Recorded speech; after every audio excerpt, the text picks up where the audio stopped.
Olá, meus queridos! Bora lá para mais uma aula de genética, então, lindezas? Bora, bora, bora, bora, bora! Bom, seguinte, agora nós vamos entrar numa parte muito importante da genética, porque vai ser a base. Tudo bem? Essa parte aqui, ela é a base para resolver todos os exercícios de genética. Ou você aprende essa parte direitinho, ou as demais vão ficar muito difíceis. Na verdade, não dá para você aprender as outras se você não aprender essa daqui. Tudo bem? Então, ó, presta atenção. Primeira lei de Mendel, ou lei da segregação dos fatores. Tudo bem? Então, primeira coisa. Mendel foi um monge que viveu na República Tcheca entre 1822 e 1864. O seu trabalho sobre a hereditariedade ele foi publicado em 1865. Tudo bem? Então, em 1850, acreditava que, já se sabia, né, que acreditava-se, na verdade, que as características elas eram transmitidas através dos gametas, porque era o único contato que um corpo tinha com o outro. Tudo bem? Então, Mendel, isso aqui é o mosteiro onde ele morava, né? Aqui está a janela de Mendel, aqui é a ruína das estufas onde ele trabalhava, beleza? E aqui é o jardim do mosteiro, tudo bem? Mendel teve o grande mérito de colocar regras bem definidas para a genética, ou seja, ele colocou uma ciência exata na transmissão da hereditariedade, ou seja, ele colocou aí uma característica ligada à matemática, os padrões matemáticos. Perfeito? Então, Mendel foi esse o grande mérito. E Mendel, como ele morava no mosteiro, ele escolheu o que como ferramenta para trabalhar? Escolheu ervilhas. Mas por que ele escolheu ervilhas? Primeiro, é de fácil cultivo. Ele conseguia cultivar no mosteiro. O ciclo de vida era curto. Aproximadamente 90 dias ela germinava, crescia, florescia, frutificava e morria.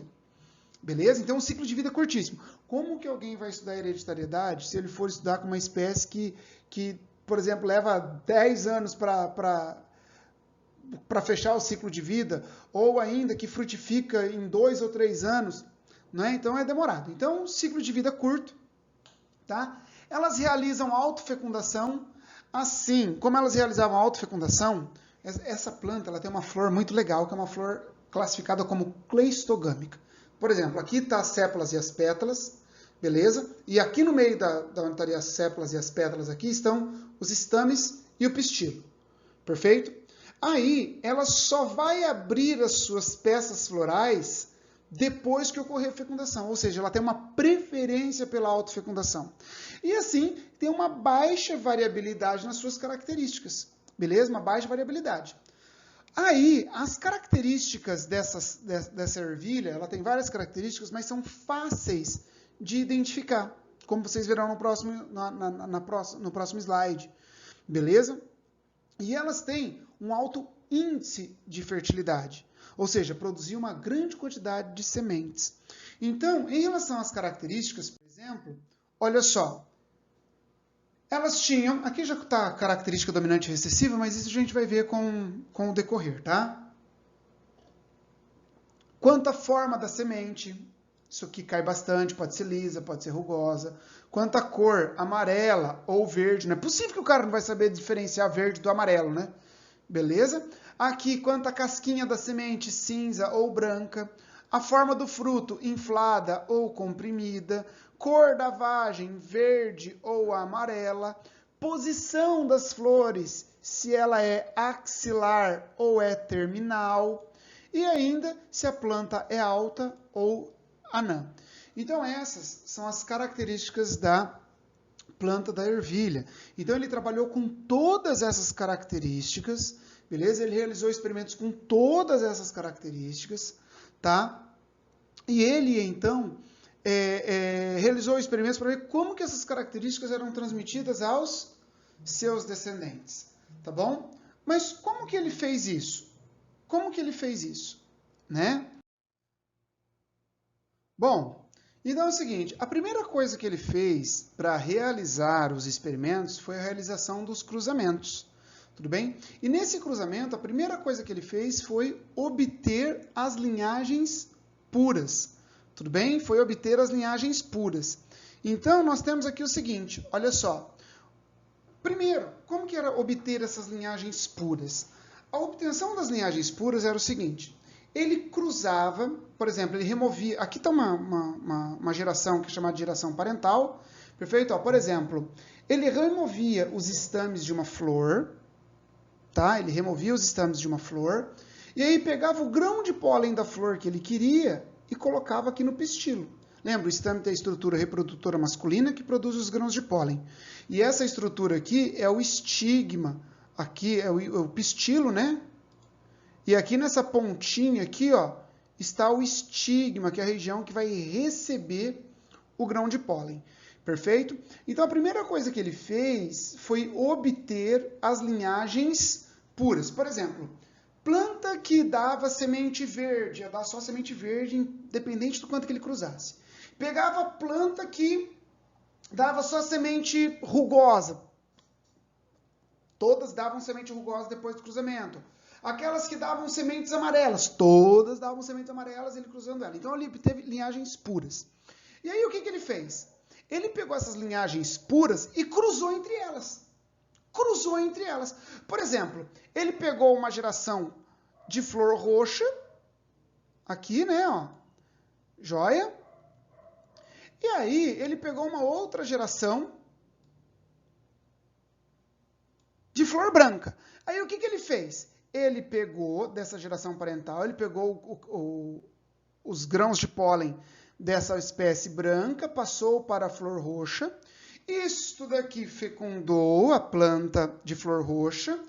Ocorreu a formação das vagens e essas vagens ele plantou. E ao plantar as vagens, todas as flores surgiram roxas.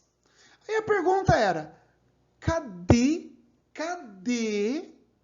as plantas com flores brancas?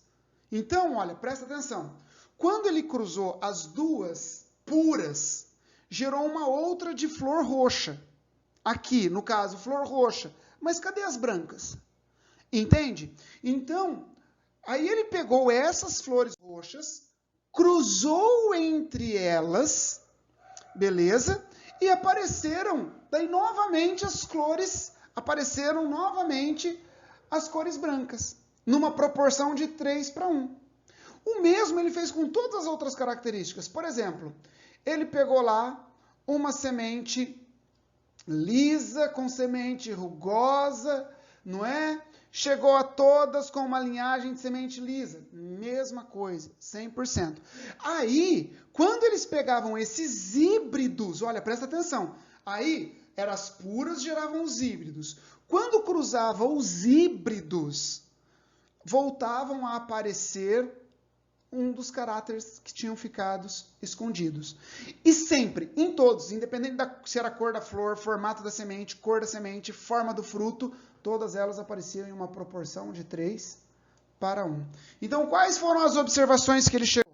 As observações foram o seguinte, ele percebeu que cada característica ela é condicionada por um par de fatores. Por um par de fatores. Beleza? Porque esses fatores, naqueles híbridos, eles se separavam, e na hora que fazia o cruzamento entre eles, voltava, na formação dos gametas, esses fatores se separavam e depois voltava a aparecer após a fecundação. E cada um desses fatores provém de um dos genitores, ou seja, vem um do pai e um da mãe. Sem saber de cromossomos homólogos, ele já está colocando aqui as ideias. E que, dependendo da situação, um dos fatores se sobrepõe sobre o outro. Por exemplo, a semente lisa se sobrepõe sobre a rugosa. A flor roxa sobrepõe sobre a branca, que é aquela ideia que nós temos hoje. Hoje, nós temos a ideia de dominante e recessivo. Beleza? E que esses dois fatores, como eu falei agora há pouco, eles se separam na gametogênese. Então, essas são as hipóteses que Mendel propôs para explicar isso. Agora, as suas ideias, ele colocou, pode ver aqui, por favor, ele não sabe da existência de gene, ele não sabe da existência de cromossomos, ele não sabe da existência de meiose, ele não sabe da existência de nada disso. Perfeito? Pode ver que ele chama de pares de fatores. Tudo bem? Agora, o que nós vamos fazer? Nós vamos colocar essas ideias com os conhecimentos de hoje. Tá? Ó, por exemplo, eu tenho a geração parental pura.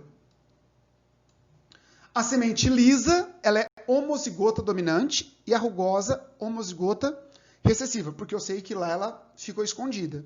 Então, a pura. Agora, presta atenção numa coisa. Presta atenção numa coisa. Nessa geração parental, então eu tenho esses cromossomos, esses genes aqui. Quando nós falamos em lei de Mendel, cada gene está num cromossomo. Então, por exemplo, eu tenho um cromossomo Rzão.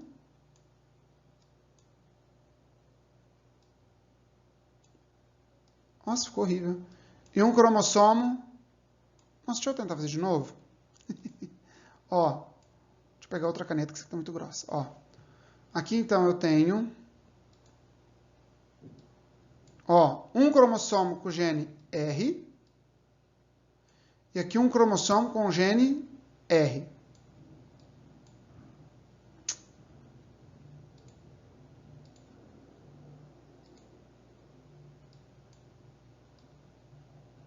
Beleza? E aqui, Rzinho, Rzinho. Então, essas são as linhagens puras. Agora, nós sabemos que na meiose, esses genes... eles se separam, esses cromossomos, ó. Eles se separam na meiose, não é? Formando dois tipos de gametas apenas. O gameta Rzão e o gameta Rzão. Aqui, gameta Rzinho e gameta Rzinho. Então, essa daqui, ela forma um único tipo de gameta, R. E essa daqui forma um único tipo de gameta, Rzinho. Se esse gameta fecundar este gameta, eu vou formar que tipo de indivíduo? Rzão, Rzinho. E isso explica a geração híbrida de 100% de semente híbrida, que agora vai ser Rzão, Rzinho. Perfeito? Agora vai ser uma semente Rzão, Rzinho. E aí o que foi que ele fez? Ele pegou essas sementes híbridas e cruzou entre elas. Olha só, ele pegou as sementes híbridas e cruzou entre elas. Agora, essas daqui, elas vão formar, como são heterozigotas, elas vão formar quantos tipos de gameta? Elas vão formar dois tipos de gameta. Elas podem formar um gameta Rzão e um gameta Rzinho. Lembra, cada gene desse está num cromossomo. Entendeu? E quando se divide, vai cada um para uma célula, e aqui depois formarão gametas de dois tipos distintos. Agora, o que vai acontecer? Você tem que lembrar que esse gameta, olha só, presta atenção, deixa eu pegar outra cor. Esse gameta Rzão aqui, ó, ele pode fecundar o Rzão e pode fecundar o Rzinho. Pode ou não pode? Esse gameta Rzinho pode fecundar o Rzão ou o Rzinho. Tá bom? Então, dessa forma... Quais são as chances de nascerem indivíduos lisos ou rugosos desse cruzamento entre duas sementes lisas híbridas? Vai ser o seguinte, ó. Rzão com Rzão, como eu passei para vocês. Rzão com Rzão vai dar Rzão, Rzão. Ó, repare que eu coloquei o preto que veio do pai e o vermelho que veio da mãe. Então, sempre um gene vem do pai e um da mãe. Lembra que eu falei lá no começo? Goste você ou não. 50% veio do seu pai, 50% veio da sua mãe. Tudo bem? Então, deu Rzão com Rzão, Rzão, Rzão. Rzão com Rzinho, se fecundar aqui, vai dar Rzão, Rzinho. Agora eu pego o outro gameta. Se o Rzinho fecundar o Rzão, vai dar Rzinho, Rzão. Só que a gente sempre coloca o dominante na frente. Então, fica Rzão, Rzinho. E aqui... Rzinho com Rzinho vai dar Rzinho, Rzinho. Então, deu 75% de lisas e 25% de rugosas. Perfeito? Então, em todos os cruzamentos que ele fez, então essa é a proporção fenotípica da primeira lei de Mendel. Por favor, ela é uma proporção, tá? Na F2, que voltam a aparecer as sementes rugosas, e é uma proporção de 3:1. William, que letra eu devo usar para os genes? Você pode usar a letra que você quiser. Poderia ter colocado Azão, Azinho, Bezão, Bezinho? Poderia ter colocado. Beleza? Mas, normalmente, a gente usa a letra inicial do caractere recessivo. Por exemplo, a gente não está trabalhando com liso e rugoso? Qual que é o recessivo? O rugoso. Então, qual que é a letra que a gente usou ali? O R. Perfeito? Então, normalmente a gente usa assim, tá bom? Então, de acordo com isso, o enunciado da primeira lei diz o seguinte: cada caráter é determinado por um par de fatores, ele não sabe o que é gene, que segregam durante a formação dos gametas, onde aparecem em dose simples. Grava isso, coloca um ponto de exclamação, que isso costuma cair em prova de vestibular. Beleza, meus queridos? Então, essa é a lei da segregação dos fatores. Primeira lei de Mendel ou lei da segregação dos fatores. Porque nós falamos aqui que eles segregam durante a formação dos gametas. Lembra, ele não sabia de genes, tá? Ele não sabia de genes aqui. Tudo bem? Ele não sabia. Tá bom? Belezinha?